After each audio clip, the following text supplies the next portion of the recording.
c'est Lou, et là je vais lui poser quelques petites questions pour comprendre un peu son parcours et comment il est arrivé à faire un café aussi délicieux. Bonjour Romain. Et bonjour. Et bonjour, quand est-ce que tu es arrivé dans le café? Alors moi je suis arrivé très tard dans le café. J'ai découvert le café comme beaucoup par la dosette. Je me suis intéressé au café parce qu'il y a des dosettes qui arrivaient, différents goûts de café avec des cafés différents. Voilà. Et du coup on est là dans les années 2004. 2004 et été 2004, j'ai un oncle qui habitait à Montauban, moi j'habitais à Chartres. Donc j'ai dit tiens on va aller voir mon oncle qui est à Montauban, il fait du café, on va aller voir un petit peu.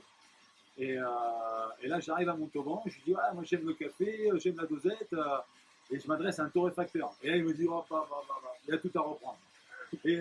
Et du coup il m'a fait découvrir le café comme ça, dans sa torréfaction à Montauban. Et, euh,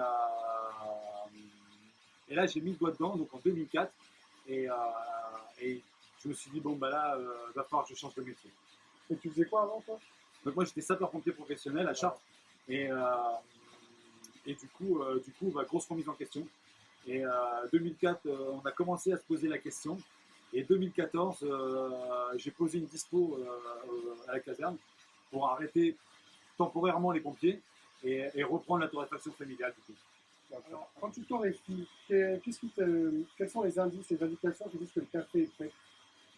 Est-ce que tu travailles avec du bruit, du nez, Ouais, plusieurs indications. Les indications de base, ça va être les températures. Donc sur ce torréfacteur-là, sur l'appareil qu'on appelle le torréfacteur qui me permet de torréfier le café, je vais avoir des indications de température qui vont être la température à cœur, la température de fumée. Après, l'autre indication, ça va être le temps. Je sais que pour mon torréfacteur, pour 12 kg de café vert, donc 10 kg de café torréfié, on va perdre 2 kg pendant la torréfaction, il me faut grosso modo entre 25 et 30 minutes. Ce temps, il va évoluer en fonction du temps qu'il fait aussi dehors. Le tirage de fumée va influer la chronologie, c'est-à-dire que les premiers 12 kilos vont être beaucoup plus lents que la cinquième broche, on appelle ça. Donc 12 kilos, on appelle ça une broche. On fait par broche de 12 kilos. Donc forcément, la première broche sera plus lente que la cinquième, sixième broche, qui elle sera beaucoup plus rapide, un réfractaire beaucoup plus chaud, beaucoup plus réactif. Donc ça, c'est de base. Après, il y a des petits aléas. Il y a des fois, il y a les brûleurs qui fonctionnent un peu moins bien. Des fois, il y a le tirage qui va pas comme il faut. Donc là, c'est vraiment l'habitude du torréfacteur qui fait que par un son de roulement, je sais si ça va ou pas. Le son du café vert à l'intérieur du tambour, c'est super important. Là, par exemple, on va pouvoir jouer un petit peu. Je vais vous faire. Là, on entend bien un son assez sourd. Et si j'éteins les brûleurs, hop, c'est beaucoup plus aigu. Donc je rallume les brûleurs, beaucoup plus sourd. Donc ce son-là, par exemple, va m'indiquer s'il y a un bon fonctionnement. Et après, effectivement, il y a la purge, la jauge, qui est un moyen de vérifier le café à cœur. Et là, effectivement, selon la taille du grain, selon la couleur du grain, je sais à quel point je suis. Là, on a dépassé un petit peu le point jaune. On est en train de tomber un peu plus dans la caramélisation là. Ouais. Et je t'ai vu tout à l'heure, tu as couru parce que tu entendais un crépitement. Ouais, premier crack. Donc là, on est à la fin de la torréfaction. Toute fin de torréfaction, on a ce qu'on appelle le premier crack. Donc là, le café va vraiment s'ouvrir, laisser échapper toutes ces molécules d'eau. Donc comme un popcorn, clac, clac, on attend que ça craque. Et là, c'est vraiment la toute fin de la torréfaction. Donc là, effectivement, c'est grosse vigilance pour la sortie du café au bon moment. Est-ce qu'il y a un café idéal pour toi? Déjà, il y a le café qu'on aime, ça se remet pas en question, mais pour toi, est-ce qu'il y a un café idéal C'est hyper personnel en fait comme question. Chacun a une sensibilité différente. Et alors après, oui, on a des cafés grands crus, on a des cafés de terroirs plutôt recherchés, des terroirs qui favorisent le bon développement du café, avec des producteurs très assidus à ce qu'ils font. Donc on va avoir des cafés plus subtils, plus travaillés. Mais ce café, qui pour certains va être le must, le top, pour d'autres, ça va être la base, ça va pas être bon. Donc j'ai envie de dire vraiment le meilleur café, c'est le café qui fait plaisir, c'est le café quand on est entre amis, c'est le café qu'on partage. Et une fois qu'on l'embouche, on a cette petite sensation de se dire dans le palais, waouh, il se passe quelque chose. Voilà.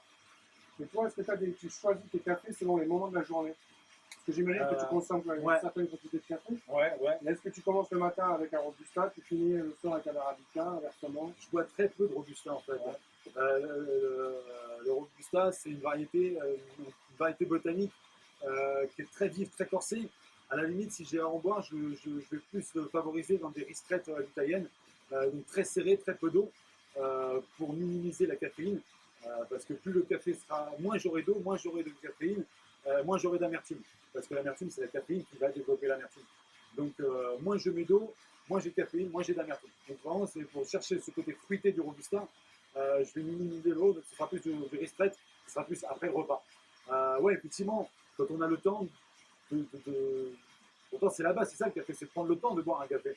Mais quand on a vraiment le temps d'en boire, c'est le matin plus sur des cafés légèrement torréfiés, des extractions plutôt lentes, et une façon de le préparer plutôt dans le filtre, à la limite. Ça peut être très bon le filtre si c'est bien fait. Ou l'italienne, les cafetières italiennes sont très très bien modèles. Et après, au fur et à mesure de la journée, aller plus sur des expressos et ristretto, avec la fin de journée qui arrive, plus des ristretto, toujours pour le même souci de caféine. Et donc, selon la mouture, tu utilises un certain type de machine. Ouais, bien sûr. Ouais. Ouais. Ou selon la machine, tu dois avoir et puis même à la limite, chaque café peut avoir sa méthode d'extraction différente et favoriser ou pas le goût. On a parlé plutôt des producteurs, etc. Est-ce que toi, tu choisis tes producteurs d'une certaine façon, d'une certaine qualité Alors, par rapport à la petite structure que nous sommes sur Montauban, c'est très très compliqué d'aller directement chez le producteur. On n'a pas assez de réseau, on n'a pas assez de temps aussi, parce qu'on est en niveau, chez Nelou, on est 3 personnes pour 2 boutiques, une boutique en centre-ville et ici l'atelier qui possède sa boutique aussi. Donc du coup, on n'a pas le temps et le matériel et la connaissance d'aller directement chez les producteurs. Du coup, on s'appuie sur des importateurs qui font ça pour nous. Ces importateurs créent des fiches techniques des cafés. Sur ces fiches techniques, sur ces cartes d'identité, on a le producteur, les process, donc, comment ils ont fait pour travailler les cafés, etc. Du coup, de ça, on va s'inspirer, nous, pour faire attention au café vert qu'on achète. Et effectivement, par rapport à la petite boutique que nous sommes et ce que j'ai envie de faire ici, je fais super attention des producteurs, des gens qui y travaillent, comment ils sont payés. Par exemple, sur le Pérou, là, on travaille en direct avec le producteur. On sait qu'on est sur un commerce bio équitable et que les cueilleurs sont payés à la journée et pas au poids. Du coup, la récolte est beaucoup plus sélective et beaucoup plus qualitative, ce qui nous amène un grain vert beaucoup plus propre. Ils ne faisaient pas un process mécanique. Non, ils ramassent voilà, la cerise. Ouais. En fait, on a plusieurs façons de récolter le café. Il y a la façon mécanique, où il y a 2 méthodes dans la mécanique, où là, on ne fait pas du tout attention à ce qu'il y a. On prend la branche, on tire dessus, on ramasse les feuilles, les branches, les cerises mûres, les cerises pas mûres, on met tout à l'intérieur et ça va bien. Et après, il y a le picking que nous, on utilise. Nous, on fait tous nos cafés sont issus de récoltes manuelles, où là, la cerise mûre est seule cueillie. En fait, ils récoltent cerise par cerise. La cerise qui sera mûre, on l'accueille. La cerise qui n'est pas encore mûre, on la laisse. La cerise qui a dépassé ce temps, bah, tant pis, elle est jetée. Voilà. Donc, pour une qualité de grain vert, qui est quand même le noyau de la cerise, donc, qui est partie intégrante de la cerise, soit de meilleure qualité possible. Hop, on va pas tarder à le sortir. En plus, Je vais penser dans ton réflexion. Qu'est-ce que tu donnerais comme conseil? D'aller rendre visite à plein de torréfacteurs différents.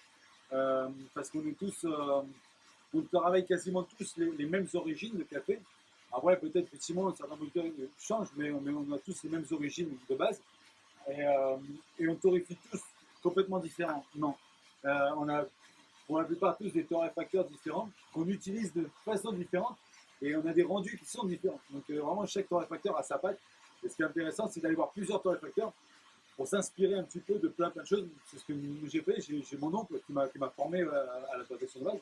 Et après, j'ai été me servir à droite, à gauche chez d'autres torréfacteurs. J'ai goûté ce qu'ils faisaient, je leur ai posé des questions de comment ils faisaient. Et voilà, c'est vraiment de la curiosité. Il y a de très bons bouquins sur le café qui existent, qu'on peut dévorer. Maintenant, il y a Internet. Il y a plein d'infos sur Internet sur le café. C'est vraiment d'aller chercher soi-même sa culture, parce qu'il n'y a pas d'école pour ça. Donc, du coup, il faut il faut chercher, il faut trouver sa culture, ses goûts, ses envies, et puis au fur et à mesure des années, ben, se former, et puis voilà, tout simplement. Merci beaucoup, Romain. Et si vous voulez goûter des très très bons cafés, ben, n'hésitez pas à venir à Café Nélou à Montauban. À bientôt.